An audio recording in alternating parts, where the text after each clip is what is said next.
Shoot apical meristem. All the branches and stems of higher vascular plants terminate in shoot apical meristems. These are centers of potentially indefinite growth and development, producing the leaves as well as a bud in the axis of most leaves that has the potential to grow out as a branch.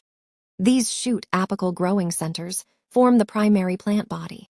The cells that emanate from the apical meristem are arranged in lineages of partially differentiated tissues known as primary meristems.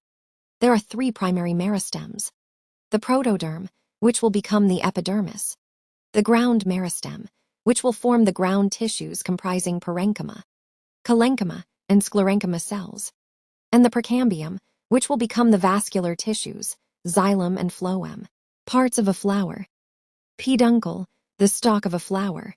Receptacle, the part of a flower stalk where the parts of the flower are attached. Sepal, the outer parts of the flower, often green and leaf-like, that enclose a developing bud. Petal, the parts of a flower that are often conspicuously colored. Stamen, the pollen-producing part of a flower, usually with a slender filament supporting the anther. Anther, the part of the stamen where pollen is produced. Pistil, the ovule-producing part of a flower. The ovary often supports a long style. Topped by a stigma, the mature ovary is a fruit, and the mature ovule is a seed. Stigma, the part of the pistil where pollen germinates. Ovary, the enlarged basal portion of the pistil where ovules are produced. A transverse section of a stem, stained with specific stains and viewed under microscope. A cross-section of a stem reveals several layers, including epidermis, the outermost layer, providing a protective barrier against the environment, often with a waxy cuticle to prevent water loss. Cortex, the tissue layer between the epidermis and vascular bundles, primarily responsible for storage and some metabolic activities, for example, parenchyma. Vascular bundles, the transport system of the stem, containing xylem, water transport, and phloem, nutrient transport. Xylem, the tissue that carries water and minerals upwards from the roots to the leaves. Phloem, the tissue responsible for transporting organic nutrients, like sugars, from leaves to other parts of the plant.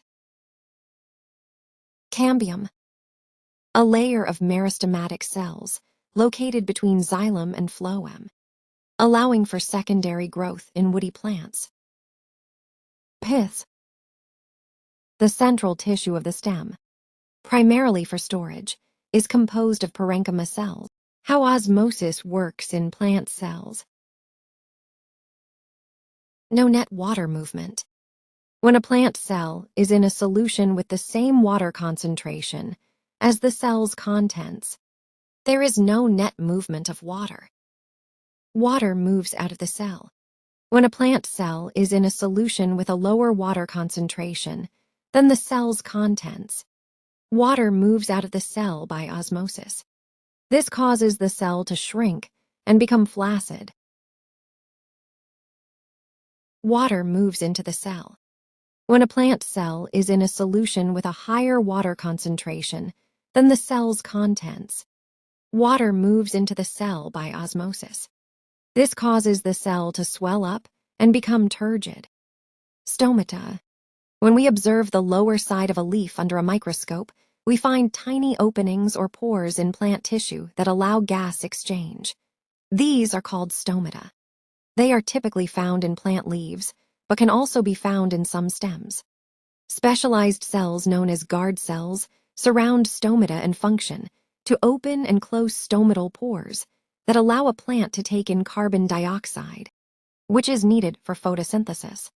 They also help to reduce water loss by closing when conditions are hot or dry. Stomata look like tiny mouths, which open and close as they assist in transpiration. A stoma, singular for stomata, is surrounded by 2 types of specialized plant cells that differ from other plant epidermal cells. These cells are called guard cells and subsidiary cells. Stomata can be grouped into different types, like anomocytic, anisocytic, diacytic, parasitic, and gramineous stomata.